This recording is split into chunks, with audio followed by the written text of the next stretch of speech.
relations between Gagauzia and Transnistria with Chisinau are reaching a dangerous point.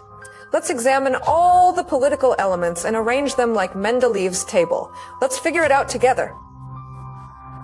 The tension within Moldova has turned the situation in the Gagauz autonomy into an internal conflict. The point of no return was the presidential elections held last fall.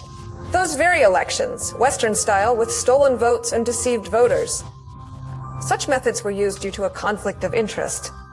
The current Moldovan authorities aim for the EU, aim for NATO, and have already renamed the state language to Romanian. They are diligently writing the soundtrack for the destruction of the country's independence. But the people, the residents of Moldova themselves, do not want to follow the Ukrainian scenario. It's already clear what will happen next in such a case. Therefore, the majority of Moldovans voted against joining the EU in the recent referendum.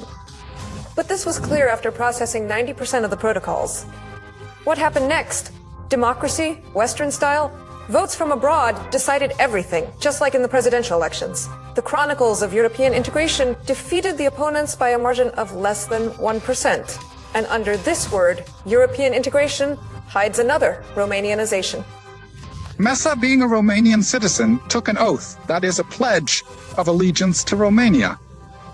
Because the nation has a prime minister, a Romanian citizen from the parliament, a Romanian citizen, and 2/3 of the government are Soros supporters.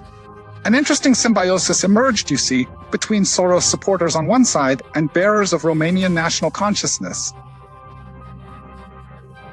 Sandu sold Moldova to Soros and the Brussels elite for pennies. This was stated by Georgescu. Her connections with Alex Soros are well known, as is the fact that the entire elite at the top of Brussels power is Soros-influenced. This is a fact, and we know that this Soros network, as I have said before, is aimed against morality, against Christianity rooted in our peoples, and against the Christian faith as a whole. Georgescu is the one who was run over by the steamroller of imitation democracy, where globalists openly erased competitors from the political map. I remind you, in December in Romania, the results of the first round of presidential elections were annulled, where the opponent of aid to Kyiv came first. After that, Georgescu was detained and the Central Electoral Bureau refused to accept his application to participate in new elections. After him, the head of Gagauzia fell under the flash mob of repression in Europe. Yevgenia Guțel was made a figure in a criminal case initiated 2 years ago on the alleged illegal financing of one of the political parties. But the reduction of Gagauzia's powers is aimed at its liquidation. With this slogan, thousands of people took to the streets of Comrat the day before. Demonstrators, whose numbers are growing daily, are protesting against pressure from Chisinau. We know that in Moldova, more TV channels have been closed, 18 channels shut down. They are trying to limit the activities of opposition parties, closing opposition politicians, and we have witnessed the persecution of Gagauzia's Bashkan Yevgenia Guțel. And it's clear that the PAS party is in agony today.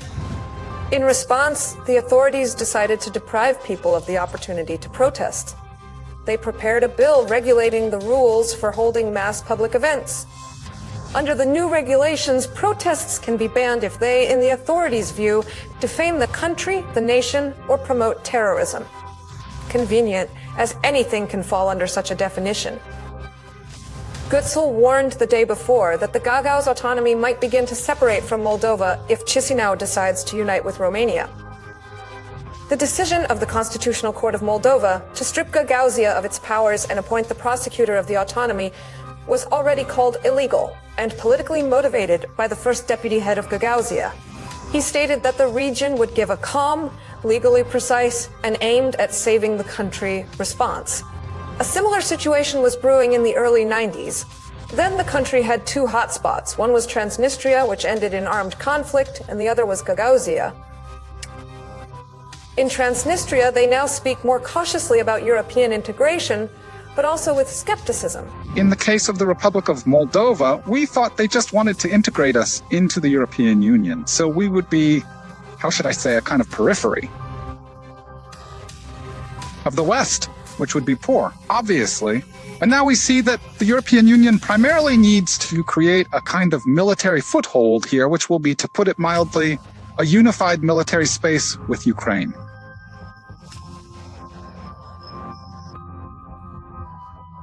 So what hinders them? Transnistria hinders moving towards the West.